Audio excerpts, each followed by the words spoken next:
মেয়েটা কেন কালকে মারা গেছে? আমি জানতাম সে এখন চরম লেভেলের ডিপ্রেশনে চলে যাবে। ডিপ্রেশনে যাবে এই ভেবে যে গত বছর যে মেয়েটা বিয়ে করছে, বিয়ের মাত্র 6 মাসের মাথায় কেন সে শ্বশুর বাড়ি থেকে চলে আসছে, সে কেন শাখা পরে না, সে কেন সিঁদুর পরে না, এই প্রশ্নগুলো এখন মানুষ তাকে করবে এবং এটা সে সহ্য করতে পারবে না। তখন আমি তাকে বলছি যে তুই এখন তোর বাড়িটা ছেড়ে দে, তুই এখন তোর বাড়ি ছেড়ে তুই বের হয়ে যা, তুই বের হয়ে যা, তোর যেখানে মন যায় তুই ঘুরে বেড়া, তুই বাংলাদেশ আয়, তুই আমার কাছে চলে আয়, তুই চলে আয়। তুই দিদি কার কথা বলছেন? আমি একটা মেয়ের কথা বলছি, আমি একটা মেয়ের লাইফ স্টোরি বলতেছি, সে আমার বোন। আপনারা জাস্ট একটু শুনেন, মাত্র 30 বছরের আয়ু নিয়ে আসছিল, সে কালকে মারা গেছে। আমি তার কথা বলতেছি যে একটা সমাজ একটা মেয়েকে কিভাবে বাধ্য করে মরতে, আপনারা জাস্ট দেখেন। ও যখন চলে আসছে আমি তখন বলছি যে তুই বের হয়ে যা বাসা থেকে, কারণ আমি জানি যে এই সমাজের মানুষ কতটা নৃশংস, এটা আপনারা জানেন না। আমি জানতাম যে মানুষ ওকে এখন প্রশ্ন করে করে করে করে ওকে ক্ষত বিক্ষত করে ফেলবে মেয়েটাকে। আমি ওকে বলছি যে তুই বাসা থেকে বের হয়ে যা, তুই বাংলাদেশ আয়, তুই আমার কাছে চলে আয়, তুই ঘুরতে যা, তুই থাকিস না এখন, তুই কলকাতা চলে যা, তুই যেখানে মন চায় তুই চলে যা, তুই যে তুই তোর বাড়ির আশেপাশে থাকিস না। আমি ওকে বলছি, আমি ওকে বারবার বলতাম যে তুই চলে যা। বিশ্বাস করেন আমি ওকে বলতাম যে তুই মানুষের থেকে দূরে থাক, কিন্তু কখনো ওকে এটা বলতাম না যে তোর স্বামীর সাথে কি সমস্যা, তোর হাজবেন্ডের সাথে কিসের বনিবনা হচ্ছে না। হ্যাঁ, কারণ যে মানুষটা নিজে থেকে বলতেছে না, এটা আমি তাকে কিভাবে ঘাটাইয়া বলি বলেন? কিন্তু দেখেন ওর পাড়া প্রতিবেশী ওর বাসায় বিকেলবেলা আসতো, কাকি জেঠিমারা আসতো ওর বাসায় খোঁজ নেওয়ার জন্য ও কেন শাখা খুলে ফেলছে। ওর কাকিরা আসতো, ওর পাড়ার কাকিমারা আসতো, ওর যে অফিস করতো অফিসের কলিগেরা আসতো, কলিগদের বউরা আসতো, পাড়ায় যে দোকানদার ছিল দোকানদাররা ওকে দেখলে টিটকারি মারতো। হ্যাঁ, যে 2 দিনও হয় নাই বিয়ে করছে চলে আসছে। আচ্ছা ভাই, আমাদের সমাজে একটা মেয়ে বিয়ে করলেই কি শেষ ওর জীবনটা? ও তো বিয়ে করছে, বিয়ের আগের লাইফ আর বিয়ের পরের লাইফ দেখেন, বিয়ের পরে 8টা মাসও তো মেয়েটা জীবিত নাই। তো একটা মানুষ যদি বিয়ে করে একটা মানুষ যদি বিয়ে করে সে তার স্বামীর সাথে না থাকে বা থাকতে না চায়, এটা সম্পূর্ণই তাদের পার্সোনাল ইস্যুস, এবং সে যদি শেয়ার করতে না চায় সেটা তো আরো পার্সোনাল। এখন বলি আমি কার কথা বলতেছি। আমি বলতেছি যে আপনারা পুচি ফ্যামিলিতে আমাকে দেখতেছেন, এই পুচি ফ্যামিলির মাধ্যমে আপনারা আমাকে চিনেন। আপনাদের মধ্যে থেকে একজন যার সাথে আমার পরিচয় হয়েছিল 6 বছর আগে, এবং 6 বছর আগে আমি ফিল করেছিলাম যে আমি তাপসী, আমাকে এই মেয়েটা মন প্রাণ দিয়ে ভালোবাসে। মানুষের আপনি কার কত টাকা আছে, কার কত ব্যাংক ব্যালেন্স আছে আপনি অনুমান করতে পারবেন না, কিন্তু কার মধ্যে কতটা আপনার প্রতি দয়া আছে, আপনার প্রতি ভালোবাসা আছে, এইটা আপনি খুব ভালো ফিল করতে পারবেন আপনি যদি মানুষ হয়ে থাকেন। তো আমি 6 বছর আগে ফিল করছিলাম যে আমাকে কিছু মানুষ ভালোবাসে, মন প্রাণ দিয়ে ভালোবাসে। তার মধ্যে এই মেয়েটা আমাদের দেশের কেউ না, ও বিদেশের একটা মেয়ে। ওর সাথে আমার অনলাইনে পরিচয়, এবং সেইখান থেকে সে আমাকে নিজের বোন ভাবতো, বোনের চেয়েও বেশি ভাবতো। ও সবসময় বলতো যে বাবা মায়ের পরে যদি আমি কাউকে ভালোবাসি সে হচ্ছে তুমি। ওর এমন কোনো গোপন কথা নাই, সে আমাকে বলতো না।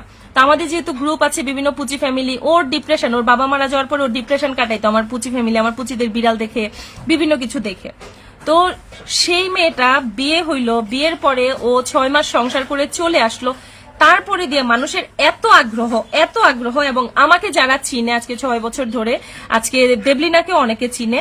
সে দেবলিনা যখন শাখা সিঁদুর ছাড়া ফেসবুকে ছবি দেওয়া শুরু করলো, কিছু মানুষ আমাকে এসে মেসেঞ্জারে নক করে জিজ্ঞেস করতেছিল যে দেবলিনা শাখা সিঁদুর খুলে ফেলছে কেন, দেবলিনার শাখা সিঁদুর কেন খুলে ফেলছে, দেবলিনার জামাইয়ের সাথে কি ঝগড়া হয়েছে? তোমার ছোটদের মোবাইলটা দাও, ওর কি জামাইয়ের সাথে কিছু হয়েছে?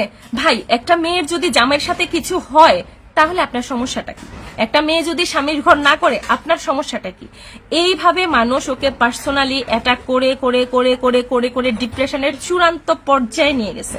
আমাদের সমাজে এমন অনেকে আছে, আমাদের প্রোফাইলে দেখবেন যে স্বামীর সাথে খুব ভালো করে ছবি দিচ্ছে, খুব অন্তরঙ্গ ছবি দিচ্ছে, খুব হাসি খুশি ছবি দিচ্ছে, হঠাৎ করে দেখবেন যে কোনো ছবি নাই, হঠাৎ করে দেখবেন যে সব ছবি ডিলিট করে দিচ্ছে। তো তারপরে কি আপনি তাকে ইনবক্সে জিজ্ঞেস করতে যাবেন তুমি স্বামীর সাথে ছবি দাও না কেন? এটা আপনারা কেউ কোনোদিন কইরেন না, এটা ঠিক না, এটা কইরেন না আপনারা কোনোদিন। যে একটা মেয়ে যখন তার স্বামীর সাথে ছবি দেওয়া বন্ধ করে দিবে, একটা মেয়ে যখন স্বামীকে নিয়ে কোনো কথা বলবে না, এই ধরনের প্রশ্ন আপনারা কেউ তাকে করতে যায় না। এটা সম্পূর্ণটাই তার পার্সোনাল ব্যাপার।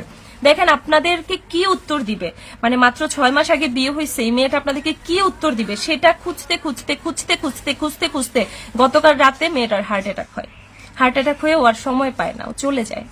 ও ও সবার প্রশ্নের উত্তর কি দিবে সে শুধু আমাকে বলতো আমি মানুষকে কি বলবো, আমি কি বলবো মানুষকে, কেন আমি 6 মাসও সংসার করতে পারলাম না, মানে আমি কি বলবো।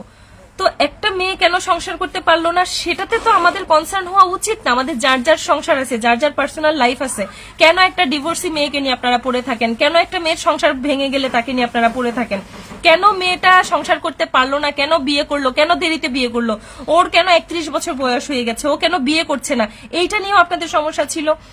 ও কেন বিয়ের পরে সংসার করছে না সেটা নিয়েও সমস্যা। তাহলে একটা মেয়ে যাবে কোথায়? একটা মানুষকে কথা বলে বলে মানে প্রশ্ন করে করে কিভাবে একটা মানুষকে মেরে ফেলতে পারে সেটা আমি কালকে রাতে দেখছি, যার কারণে আমার মনে হয়েছে আমাদের সমাজে এমন আরো অনেক মেয়ে আছে যারা হয়তো ওদের এই ইস্যুস গুলো নিয়ে কথা বলতে চায় না, ওরা হয়তো ইস্যুস গুলো কথা বলতে কমফোর্ট ফিল করে না, ওরা কিন্তু অনেক অনেক অনেক চরম টর্চারের চরম পর্যায়ে গেলে ওরা এই ধরনের সিদ্ধান্ত নেয় যে ওরা আর সংসার করবে না। সেইখানে আপনাদের আবার কেন ঠেকা পড়ছে যে একটা মানুষকে খুঁটায় খুঁটায় জিজ্ঞেস করবেন যে ওর কি হয়েছে, কেন ডিভোর্স, কেন একা থাকে, কেন সিঙ্গেল থাকে, কেন দেরিতে বিয়ে করে, এই ধরনের প্রশ্নগুলা কেউ কইরেন না দয়া করে। মানুষকে মানুষের মতো বাঁচতে দেন, মানুষকে প্লিজ মানুষের মতো বাঁচতে দেন। দেবলিনা আমার আপন বোন, যে মারা গেছে সে আমার আপন বোন, সে মারা গেছে, সে মানুষের প্রশ্নের উত্তর দিতে না পেরে মারা গেছে, সে মানুষের প্রশ্নে জর্জরিত হয়ে মারা গেছে। সে আজকে দীর্ঘ 2 মাস ধরে ডিপ্রেশনের ওষুধ খাচ্ছিল।